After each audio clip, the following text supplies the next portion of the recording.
First of all, my name is Annie Hopper, and I'm here to talk to you about limbic system rehabilitation, a novel treatment approach for lifestyle-related exposures. And I live in Victoria, British Columbia, Canada. Just a bit of a disclosure for you. I am the founder, and I'm called the Dynamic Neural Retraining System. And you can find us at retrainingthebrain.com. I would like to take a minute to thank you all for taking the time to meet with me. I know you all have very busy schedules, and I appreciate the effort that you made to be here today to see me. And I am very honored that the AAEM has invited me to speak about limbic system rehabilitation. I hope to give you an interesting presentation that will inform you and give you time to pause and question how limbic system dysfunction may apply to many of your patients. And I would also like to say thank you for being leaders in the environmental field. Thank you for recognizing patients that are suffering. Thank you for making that connection between the environment and our health. It is so needed today. And I just wanted to say in that way we have much in common. My goal is the same as yours. I may approach it in a different way, but certainly my goal is to decrease suffering and to spread that very important message of environmental awareness so that we can prevent illness to begin with. So thank you for that. And just a little introduction. The way that I found out about the AAEM and was invited here was by Dr. Butch Schrader, who has been a member of the AAEM for many years. And one of Butch's patients, Kevin Dahman, actually found out about my program. And Butch was kind of at lost ends with Kevin. He had tried everything that he could. Kevin wasn't responding to LDA treatments. And he said, well, you know, I've heard about this program up in Canada. I don't know if it'll work, but you might want to give it a shot. So Kevin did drive 1,600 miles in his van one way from Santa Fe, New Mexico to Victoria, British Columbia to attend a rehabilitation program that we teach. He had to sleep in his van on the way there because he was so chemically sensitive that he could not stay in a hotel. He lived in a very secluded mesa in the middle of nowhere. He could not be with his family or children because he was so chemically sensitive and so very sick. So when after he went home, he recovered.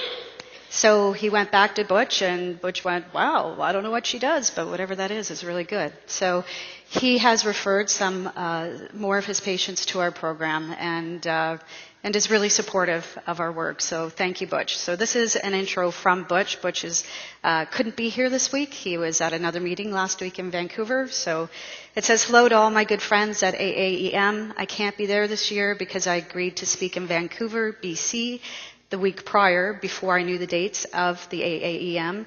And I just can't take that much time off work until we move to our smaller office, which will be soon. I was going to put in many good words for Annie at the meeting. I've known her for a few years now, ever since she got one of my impossible chemically sensitive patients dramatically better. He found out about her program and went himself. Since then, I've sent her several more of my most difficult patients, and she's had a few workshops in Santa Fe. I've long felt very strongly that there is a fine line dividing patients I can get better with LDA and those who will not get better, almost no matter what. Annie Hopper's program, which addresses the limbic system's ingrained memory aspect of MCS and many other conditions, is the only way I found for some patients to get out of their illnesses. Physical treatment is often just not enough. Some of you old-timers will recall Dr. Ken Gerd's talk about his MCS patients. He always treated only in conjunction with a psychologist, and perhaps even Dr. Jackie Crone's talk about a history of abuse in many of his patients. These talks struck a chord with me, and Annie has found a way to deal with many of the patients like this. I would ask you to take her talk very seriously, as I found her method works, and there are now patients I won't even begin to treat until they go through her program. My best to all of you, and I'll see you at the next meeting. Warm regards, Butch Schrader. So thank you, Butch, for being here in spirit. and for that lovely introduction. So the three areas that I will quickly cover are the effects of toxic trauma and the neurological mechanisms of limbic system dysfunction in chemical sensitivities, present research data supporting limbic system rehab therapy as a viable treatment for chemical sensitivities and supporting brain research, and the basic concepts of limbic system rehab therapy as a treatment option for chemical sensitivities and other limbic system dysfunction related conditions. So many of you probably have never heard of me before. You don't know who Annie Hopper is. Well, I can tell you, I am not a doctor. I am not a neuroplasticity PhD. I was a former patient. I had severe chemical sensitivities, electric hypersensitivity syndrome, and fibromyalgia. I was chemically injured from my office at work. My best guess is that there was mold in the office as well. My office had an adjoining wall to the janitor's supply room, and I was constantly exposed to chemicals during that time for about 5 months that I was there. And I increasingly just started getting worse and worse and more chemically sensitive and more sick. And then the sensitivity spread, and I developed electromagnetic sensitivities as well. And at that point is when I became homeless. And so know that I know the path of MCS and EMF very personally. I know what that's like to suffer, and I'm thankful and so blessed that I also know what it's like to recover. And that is what I'm going to share with you as a program that we've developed to help other people retrain limbic system function. And I should also add that I also did a lot of other treatments. I did heavy metal detoxification. I went to a number of different practitioners, and unfortunately that wasn't enough to get me to a place of function. So who am I now? I'm a vibrant, healthy, and focused woman who is very passionate about decreasing suffering. I know many of you here have probably suffered yourself from chemical injury, and it's not anything that I would wish on anyone. So yeah, my wish is to decrease suffering. And I am now the founder of a limbic system rehab program. So let's talk a little bit about the limbic system.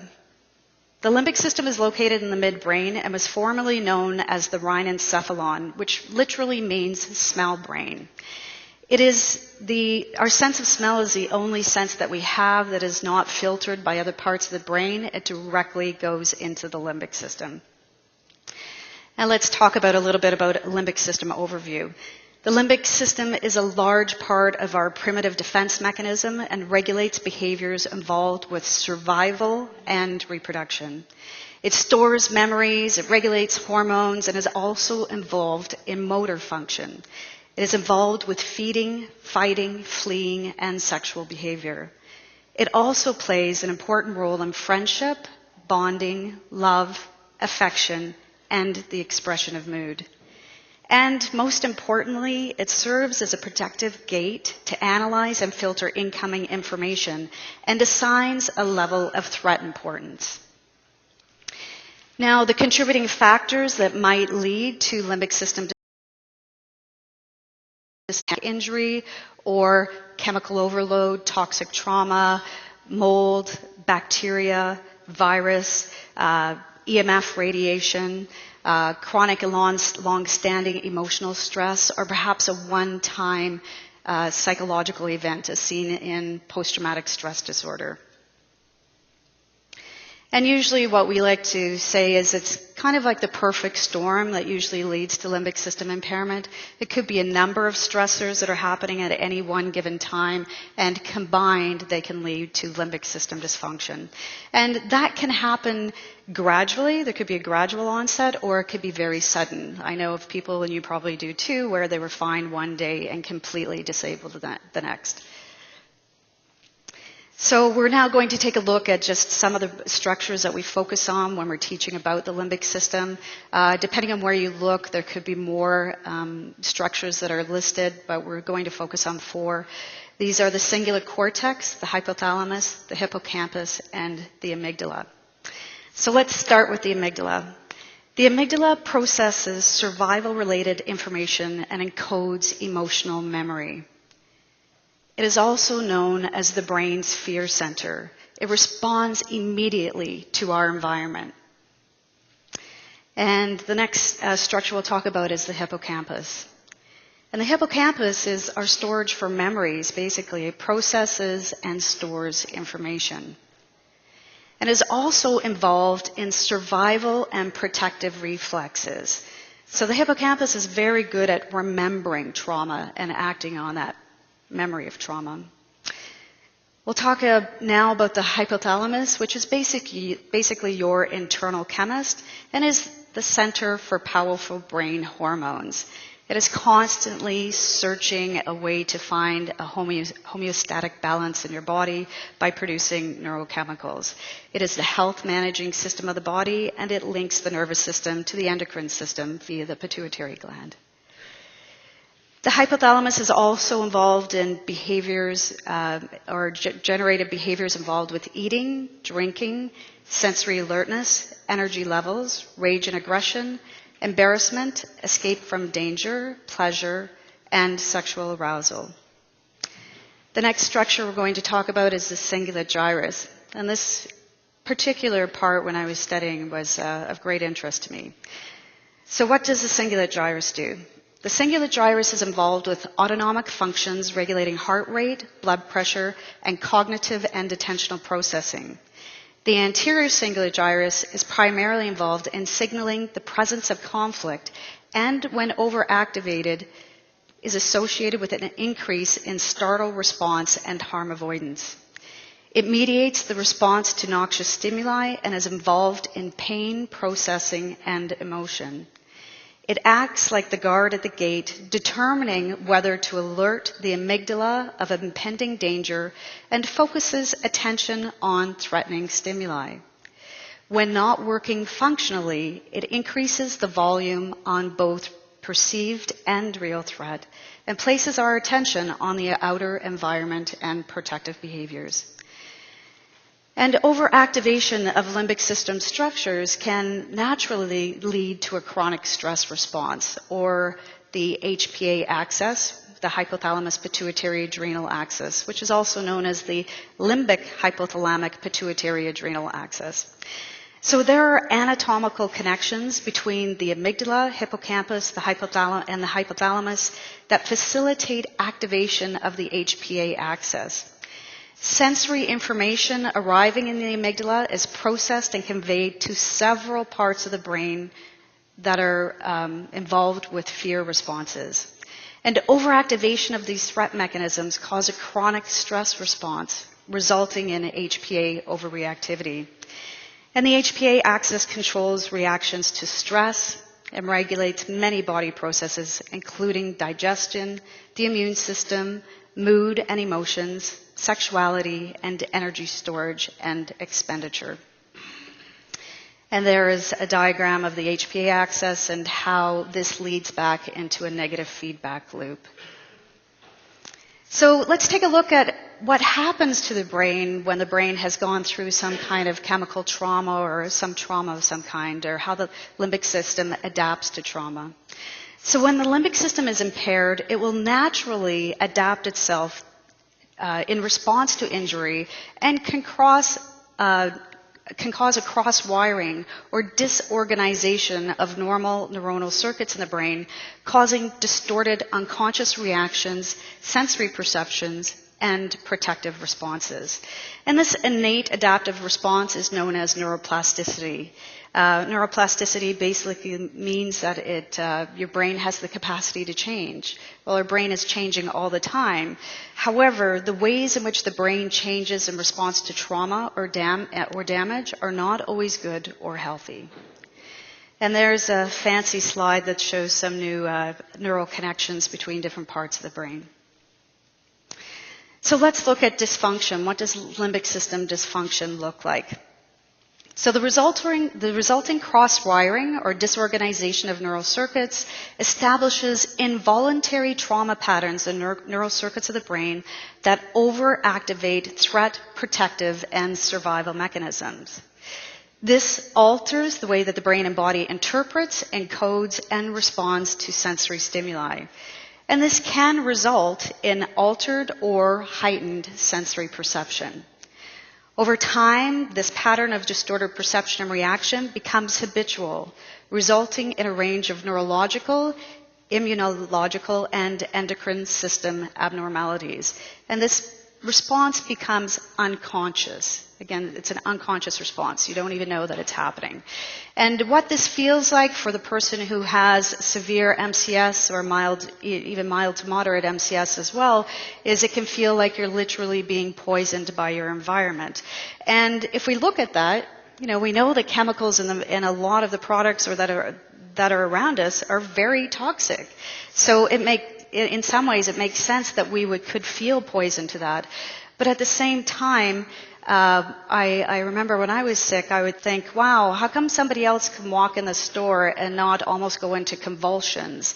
And yet if I went into that same store, I would go into convulsions or be sick for days afterwards. So that's when I began to think, well, maybe it's not just about the chemicals, maybe it's actually about brain function too. So heightened sensory perception, oftentimes with limbic system impairment, people can have heightened sensory perception across the board. So not only to smell, but also to light. They can have sensitivities to light, to hearing, to taste, to pain, to touch. So what happens is some people become sensitive to fabrics. They can no longer wear synthetic fabrics on their body. So that's quite common. And as well, to add to that is once they become sensitive to that sensory perception, it will also activate a chronic stress response. So, light bothers them, sound bothers them, anything can set off that chronic stress response. And the brain, in its innate capacity to try to protect us, really focuses on whatever it perceives the threat to be. So the anterior cingulate cortex in the brain focuses our attention on both perceived and real threats. So what is the physical cost of limbic system impairment? It affects multiple organs. I don't have to tell you that, you already know that, but we know that it affects the respiratory system, the cardiovascular system, the musculoskeletal system, the immune system, the endocrine system, the gastrointestinal system, and the reproductive system. One of our clients, Rachel, was a very prime example of that. She had gone to see a heart specialist 3 times before she was diagnosed with MCS. She was in chronic back pain and spine and muscle pain. Her immune system is all over the place, low T-cell count. Her endocrine system was not working functionally. Her adrenals were not functioning normally. Her thyroid was not functioning. She had all kinds of bloating, so gastrointestinal problems and food reactions, and she also had cysts on her ovaries. And what I can tell you is that through limbic system retraining, that she doesn't have any other problems anymore. And I shouldn't say just to attribute to limbic system retraining, because I know that she did have treatments before she attended the program, but after she attended the program, it seemed like a lot of these things started to dissipate. So damage to the limbic system can also alter the way that you think and emotionally respond to your environment. Does anyone ever feel like this? I know that there were days when I had a limbic system impairment where I was really emotionally charged and very reactive to the smallest things. And part of that also included an emotional reaction to exposure. So I'll get into that a little bit. So let's look at the emotions and the psychological cost, or the emotional and psychological cost of limbic system impairment. Overactivation of threat centers in the limbic system are related to survival emotions, including fear, rage, anger, worry, depression, hopelessness, and catastrophic thinking. Severe mood swings are a common physiological reaction to exposure that include sudden and severe depression, rage, crying, and suicidal ideation, or a preoccupation with thoughts of suicide. I just want to elaborate on that one a little bit. So for me, when I was chemically exposed, I would immediately start crying. And not because I was particularly upset, it was a physiological reaction. Where I've had other people, Bill, one of our clients, he would go into fits of rage. Or, it affects the emotional spectrum in a lot of different ways. So, and I wanted to talk about suicide rates for a second too. I don't think that they are even talked about. I don't think that we know what the suicide rate is for people that have extreme MCS or limbic system dysfunction. I don't think it's diagnosed properly most of the time, and people really go unnoticed and undiagnosed by their doctors. So that needs to stop. Patients are often emotionally overreactive to stress, which makes the physical symptoms worse. And some actually cannot cry with appropriate stimulus. So we had a patient who could not cry even though someone died that she loved dearly. She was just incapable of actually crying. People often have an inability to genuinely laugh as well, and they have difficulty accessing positive emotional states or positive memories. They can have an exaggerated startle response and extreme harm avoidance behaviors, and really understandably feelings of feeling isolated and abandoned. And I think that just makes sense when you're dealing with a limbic system impairment. Patients are often not taken seriously by their medical doctors and often go undiagnosed and misdiagnosed for many years. So it's almost as if there's a chronic stress switch that gets turned on in the brain and just gets stuck there. I wanted to take a minute to talk about traditional therapeutic techniques and why they may not work with people who have limbic system dysfunction. You can imagine if the threat mechanism in your brain is stuck in that on position all the time, that going back to talking about trauma is not very effective for someone who is already living in trauma and does not have the capacity to actually move their brain out of that threat and survival mechanism. So we found it very ineffective to actually go back and talk about trauma and really keep our focus forward-focused. So there are structural changes that do take place in the brain with limbic system dysfunction. And let's take a look at that. How does the brain change? So chronic activation of the threat response becomes automatically wired in the brain. The negative stimulus reaction pattern becomes unconscious.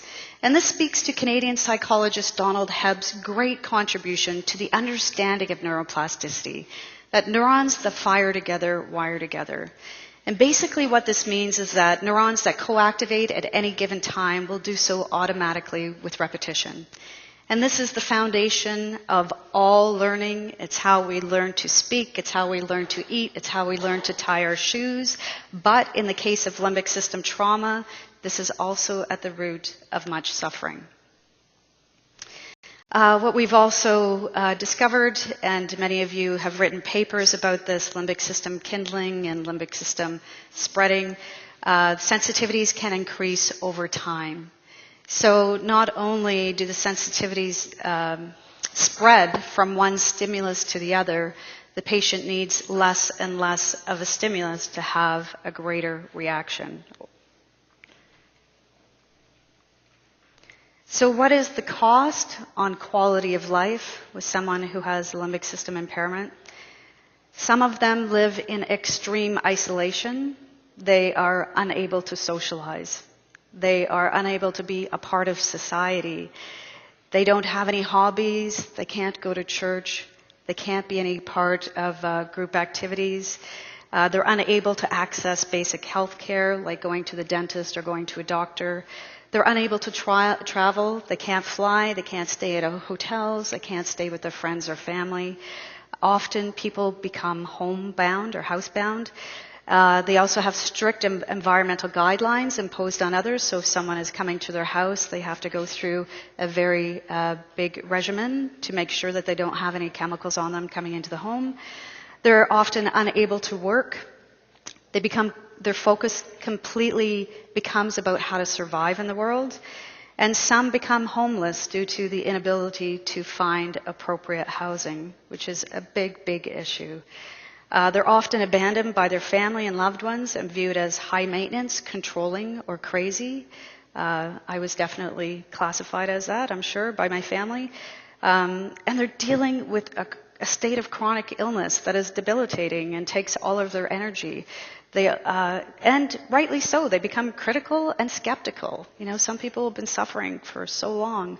And they financially become bankrupt, oftentimes because they just run out of money and they can't work. So they often depend on the government or family for financial assistance. So let's do a little bit of a recap about what we call the limbic system trauma feedback loop. So we have some kind of initial trauma, so it could be chemical overload or chemical trauma, that activates an inflammatory response and impairs limbic system function. This can lead to a protective and distorted stimulus reaction. It affects the amygdala, which is the fight or flight centers of the brain, and activates the HPA axis. It also activates the hypothalamus, or affects the hypothalamus, which regulates our internal chemical environment. And it also affects the hippocampus, which stores the memory for future protection.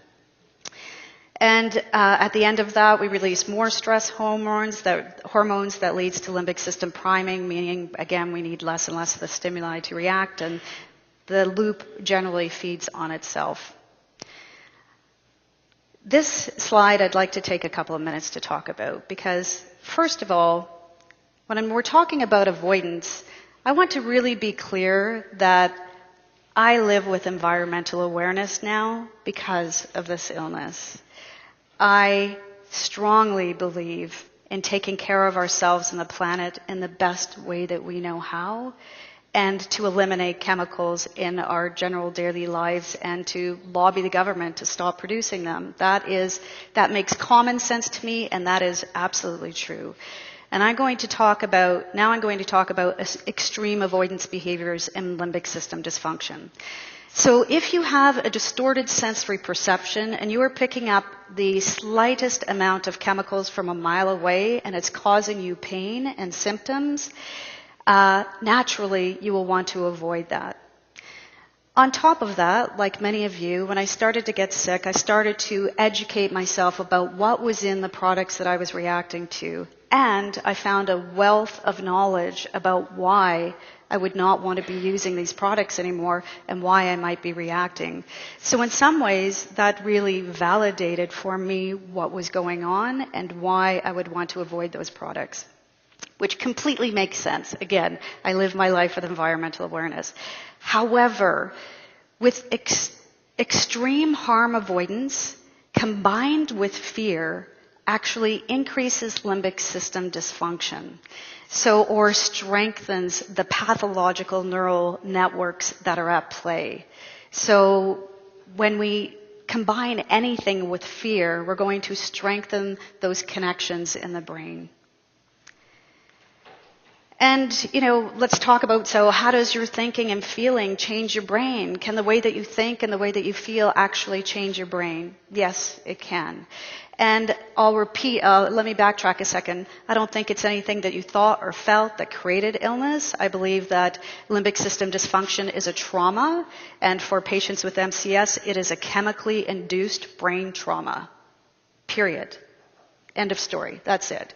But what can happen is if we repeat unhealthy patterns, it can actually structurally change the brain or reinforce neural pathways. So a good example of that is Leonardo DiCaprio and his portrayal of Howard Hughes in the movie The Aviator. And Leonardo DiCaprio had to study what it was like to be someone who had obsessive compulsive disorder. So he worked with Dr. Jeffrey Schwartz, who is the guru of obsessive compulsive disorder, and he taught Leo what it would be like to have OCD. And what happened is Leonardo actually developed OCD as a result of that.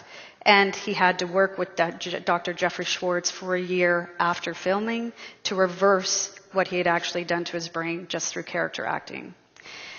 So when we talk about, which is actually in November's issue of Discovery magazine, talking about Dr. Jeffrey Schwartz and his work with mindfulness retraining and changing the brain, which I highly recommend that you read. So let's talk about the two truths, and this is what it always comes down to. For us, there are two truths going on. Yes, there are chemicals in our environment that are injurious, that cause brain trauma, that cause all kinds of illness in the body. That is a truth, an undeniable truth. The other truth that we talk to is that chemical injury can cause limbic system dysfunction. And I'll talk a little bit more about that. So again, the first truth, toxic overload is often involved with many illnesses like chemical sensitivities, chronic fatigue syndrome, and fibromyalgia. Various common chemicals, pesticides, viruses, and bacteria can be hazardous to our health in general, and that's common knowledge. Therefore, proactive environmental awareness is an essential part of illness prevention and overall health. And let's speak to the second truth here. Distorted sensory perception along with a chronic stress response can be sending false alarm messages to the systems of the body. With limbic system impairment, we must relearn how to inhibit the trauma feedback loop and stress response. In other words, we need to reset or normalize the volume on our internal threat and survival mechanisms. We need to consciously relearn how to evaluate threat perception. So understanding limbic system dysfunction can ultimately assist in the recovery process.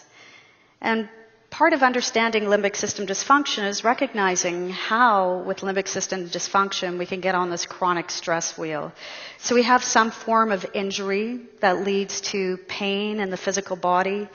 It also causes certain thought patterns because we're in pain. We will be led to specific emotional states that are related to limbic system impairment. Naturally, that will change our behaviors and the way that we live in life. That will definitely dictate the experiences that we have in life. And because of that, we may adopt certain belief systems that we hold to be true about ourselves and the world because of that. When we're in a state of chronic stress, again, that feeds on itself. We just get on this chronic stress wheel. So part of what we teach our clients, our patients, is how to recognize limbic system dysfunction. So how do you know when the limbic system isn't working functionally anymore? And one of that is just to develop awareness of what that looks like. And that demands that we step into the role of what we call a curious observer. The ability to step into the role of the curious observer, or as Dr. Jeffrey Schwartz calls the impartial spectator, and emotionally distance oneself from a reactive state is mandatory to rewire limbic system function. What this requires is that we change the focus from the outer environment to focusing on how to strengthen alternative neural circuitry. And as we learn to disengage from unconscious reactions, we are inhibiting the neural pathways that consistently overstimulate survival mechanisms in the limbic system. We actively inhibit and desensitize overactivated threat mechanisms through cognitive, emotional, and behavioral awareness. And part of the way that we do that is what I like to call leapfrogging through the brain. So we get to recognize patterns, we become very consciously aware of what limbic system patterns look like, what they feel like, how our behaviors are with limbic system dysfunction, and interrupt those brain patterns as soon as we become aware of them. And through executive function, through using our prefrontal cortex, we're actually inhibiting inappropriate amygdala hyperactivation. We also recommend incremental training to strengthen those alternative neural circuits in your brain. And incremental training could be small amounts of exposures to items that you were previously sensitive to, but in concentrations that are not toxic. We mean very, very low levels of exposure in a very informed, way that you understand and that is comfortable for each patient. It has to be with what we call within their training zone, which will be different for each patient. And that might simply start by using their imagination. So, we teach our patients how to get off the stress wheel. We teach them how to recognize thoughts, feelings, and behaviors that are attributable to limbic system dysfunction or associated with limbic dysfunction, and how they can change those patterns to rewire limbic system function and to stop the chronic stress response. So with a little bit of assistance, it's possible. We can shut off that chronic stress response, but there is an informed way to do that. So what are the steps to limbic system retraining? How do we rewire the limbic system? So one is to develop awareness of limbic system dysfunction symptoms on physical, psychological, and emotional levels. To recognize and relabel symptoms as limbic system dysfunction. To interrupt patterns associated with limbic system dysfunction. To decrease the fear association to the stimuli. To reattribute symptoms to an overactive threat mechanism gone awry, to choose a new and more positive strategy, to cultivate positive emotional states that will dampen the stress response, and to also cultivate positive psychological states to retrain thought patterns associated with catastrophic thinking that often go with limbic system dysfunction.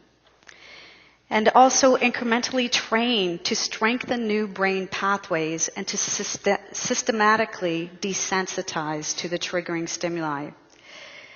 To change habits associated with extreme harm avoidance behavior and really recognize the improvements that you're making. Oftentimes with limbic system dysfunction, because of catastrophic thinking, people will forget the improvements that they're making. So we really need to be consciously aware of those improvements. And to repeat this new strategy daily for a minimum of an hour for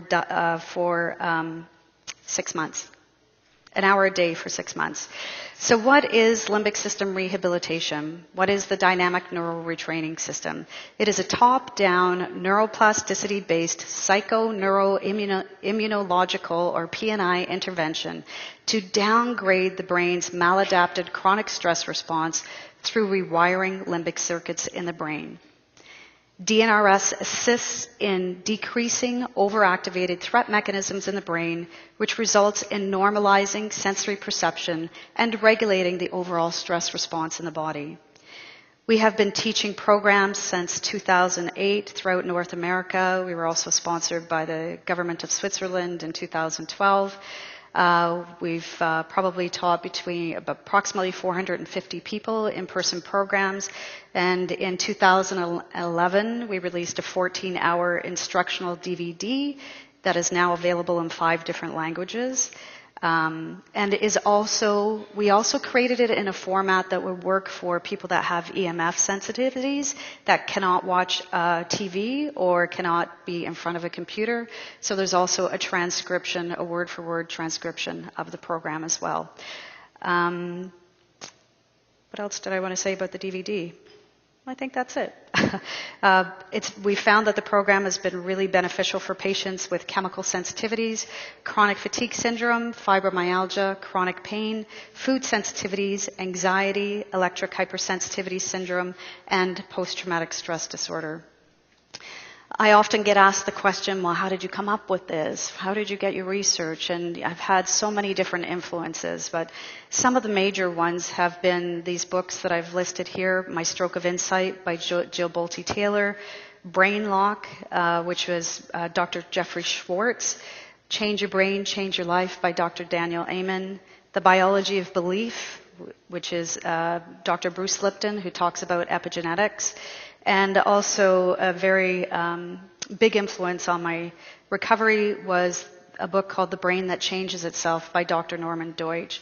Dr. Norman Doidge is a psychiatrist in Canada who, when he found out that the brain was not hardwired as he was taught in medical school, became a researcher of neuroplasticity, and he went around the world interviewing neuroplasticians, the leading neuroplasticians. So what I can say is that I've met with Norman Doidge twice. He attended our program last October in Toronto and is interested in our work. So again, there are a lot of different pieces of the puzzle that came together for me. One was, of course, Dr. Norman Doidge and his work, Dr. Jeffrey Schwartz and his work with OCD, neurolinguistic programming, cognitive behavioral therapy, and the ability to be that curious observer. I was a counselor before I got sick. I was very used to being in that role. And the tons of brain research. And you all have a 5-page reference sheet of some of the research, so please look at that when you have the time. So we have done some initial research. The purpose of this study was to get initial data on the effectiveness of the Dynamic Neuroretraining System program for participants with multiple chemical sensitivities or chemical intolerance. We tracked 101 participants who enrolled in the Dynamic Neuroretraining System program from September 2009 to May 2011. Participants were asked to complete the Quick Environmental Exposure and Sensitivity Inventory, or the QEESI, developed by Claudia Miller at 3, 6, 12, and 36 months following the program. The QEESI, developed by Dr. Claudia Miller, is the most widely used screening instrument for multiple chemical intolerance. In total, 55 respondents completed the QEESI at the baseline and at one time point following the treatment. And if I have some time, I'll read little excerpts out of this month's issue of Discovery Magazine, where they interviewed Dr. Claudia Miller. There is an article in here called, I think it's called Allergic to Life, and she talks about limbic system sensitization. So our inclusion criteria for the study was, in order to select a strict MCS population, the inclusion criteria analysis was set at the following.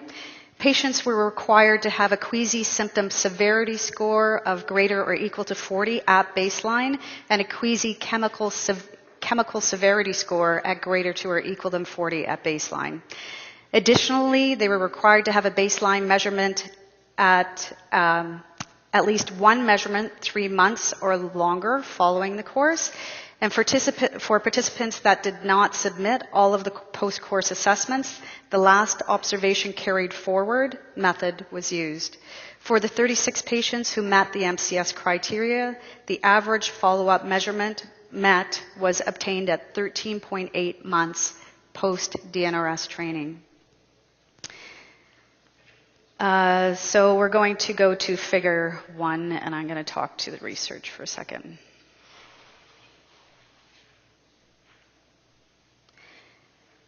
So looking at the QEESI scores at baseline and at post-treatment, you can see the blue is the baseline, the red is the post-treatment. We're looking at QEESI scores, what they were before and after. As you can see, they dramatically decreased from chemical intolerance, their scores in symptom severity, their impact in life, other intolerances, and our program did not change the masking index whatsoever.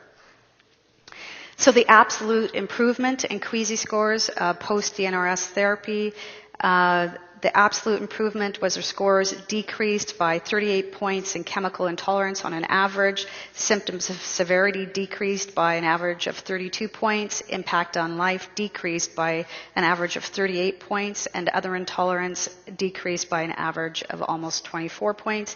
And again, there was no change in the masking index. So looking at the percentage of improvement in the QEESI post-DNRS therapy, in chemical intolerance, symptom severity, impact on life, and other intolerance, it was above 50% across the board. And again, there was no change in the masking index. So looking at the improvement and remission, so chemical intolerance and symptom severity improvement of greater or equal to 20 points. So if they improve improved by at least 20 points. There were 60% of people that did that. For partial remission, or we can, a possibility of the definition of partial remission could be when their scores were less than 40 for chemical intolerance and symptom severity. And a possible definition for full remission could be that they had less than 20 for chemical intolerance and symptom severity. So looking at the remission, again, over 50% of the participants had a decrease in their Queasy scores that were less than 40 in both chemical intolerance and symptom severity, which meant that according to the definition of chemical intolerance, they no longer met the criteria for chemical intolerance. So looking at our criteria, again, here are the people that were in the high-ranging scores before for chemical intolerance, and that's after treatment. So there's, again, you can see a very big difference in scores of chemical intolerance, both before and after treatment. And we're looking at the chemical severity or symptom severity at baseline in our criteria group. Is illustrated there in blue, and post-treatment illustrated in red. So again, very significant changes. In any study, we're always looking at possible effects of harm. We had 4 people that didn't have positive results across the board, only 2 where they had increased symptom severity or chemical intolerance severity that was a number that was greater than 10. So patient number 13 and patient number 27. And patient number 13 had a chemical intolerance score of 16 and a change in symptom severity of plus 12, and patient number 27 a plus 14 in chemical intolerance score.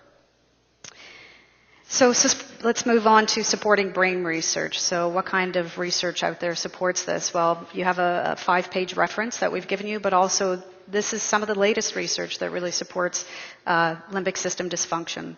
So brain dysfunction in multiple chemical sensitivities from the Journal of Neurological Science in January 2009 from Barcelona, Spain. The aim of the study was to ascertain whether MCS patients present brain SPECT scans and psychometric scale changes after a chemical challenge. This procedure was performed with chemical products at non-toxic concentrations in 8 patients diagnosed with MCS and in their healthy controls. In comparison to the controls, cases presented poorer quality of life and neurocognitive function at baseline and neurocognitive worsening after chemical exposure.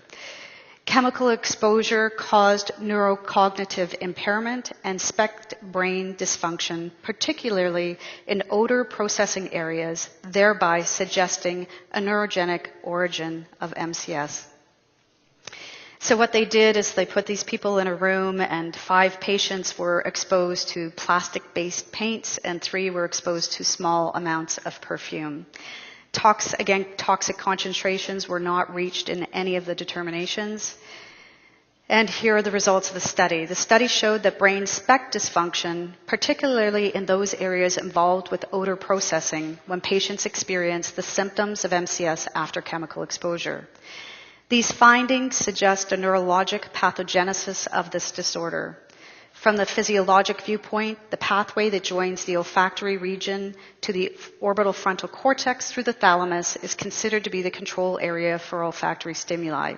It would therefore be feasible for reduced neuronal activity of this pathway, like that found in our MCS patients after the chemical challenge, to be able to alter the perception of odor stimulus. Therefore, furthermore, the olfactory region is also connected to the limbic system, a highly sensitizable area, which is responsible for vegetative responses and some emotions related to smell. This pathway, if altered, could give rise to symptoms that confuse the observer, such as those presented in MCS patients after odor stimulus. Deactivation of this olfactory pathway after the chemical challenge, as shown herein, could explain the pathogenesis of MCS. Neurologic transmission is a selective process in which the excitatory and inhibitory signals help to stabilize nervous system function and prevent excessive intensity and spread of neurologic circuits. Thus, reduced activity of inhibitory neurologic mechanisms can produce much greater excitability and facilitation of nerve stimuli, even in apparently unrelated areas. This proposed mechanism may also be coherent with a sensitization process. And here's another study. Women with multiple chemical sensitivities have increased harm avoidance and reduced 5-HT1A receptor binding potential in the anterior cingulate and amygdala. And this is published in the National Institute of Health in January 2013. It was recently found that persons with MCS to activate the odor processing brain regions less than controls, while their activation of the anterior cingulate cortex is increased. The present follow-up study was designed to test the hypotheses that MCS subjects have increased harm avoidance and deviations in the serotonin system, which could render them intolerant to environmental odors. Top-down modulation of emotional stimuli as well as harm avoidance is processed by the medial prefrontal cortex, the anterior cingulate cortex, and the amygdala.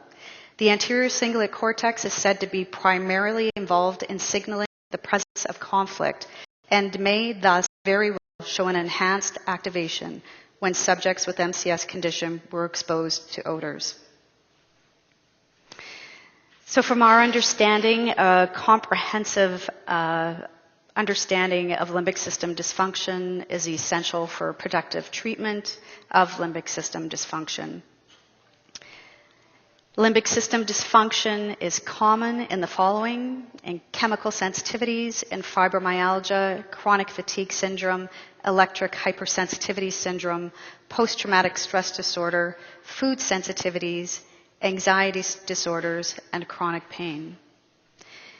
Again, I want to go back to environmental awareness. We teach this program from an environmental platform. I believe that when we take care of ourselves, we're taking care of the planet as well. So we really like to live our lives with environmental awareness, and not only for our own health, but the health of 7 generations to come, the many generations to come, and for all of the inhabitants of the planet. That is just common sense and a win-win strategy. So neuroplasticity, what is neuroplasticity? Neuroplasticity represents the brain's ability to change. It is an intrinsic quality of the brain that is neither good nor bad. The ways in which the brain changes in response to trauma or damage are not always good or healthy. Early diagnosis and treatment of limbic system dysfunction can prevent years of needless suffering. Limbic system rehabilitation moves the brain and body from a state of survival to a state of growth and repair, where healing and full recovery are possible.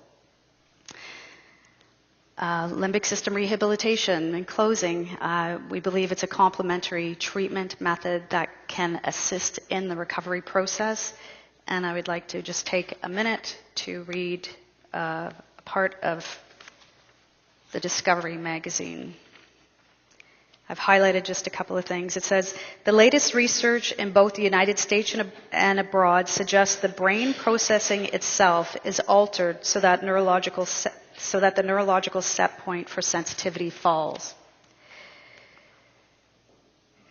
Then they're talking about body of evidence. It says 2 decades and hundreds of peer-reviewed papers later, Claudia Miller has amassed a fascinating body of research that suggests a model by which a genetically vulnerable person might succumb to a toxicant-induced loss of intolerance. One major insight draws on the fields of epilepsy and chronic pain syndrome, both are which are associated with abnormal brain activity. And then on the next page it says, similarly, abnormal brain activity and processing is well known in the field of seizure disorders. Temporal lobe epilepsy has been traced to a phenomenon called limbic kindling, in which repeated intermittent low-intensity stimulation across the limbic structures of the brain can eventually lead to a seizure. Miller hypothesizes the exposure to toxicants permanently decreases the threshold needed to excite the limbic network, setting the stage for a phenomenon much like kindling. And they're looking at, the center is now planning a study to look at genes involved in sensitization in the brain to see if they are activated in chemically sensitive individuals. In quotations, in 2010, we unsuccessfully tried testing genes in detoxification and concluded that variants in detoxification genes and pathways are less important than previously thought.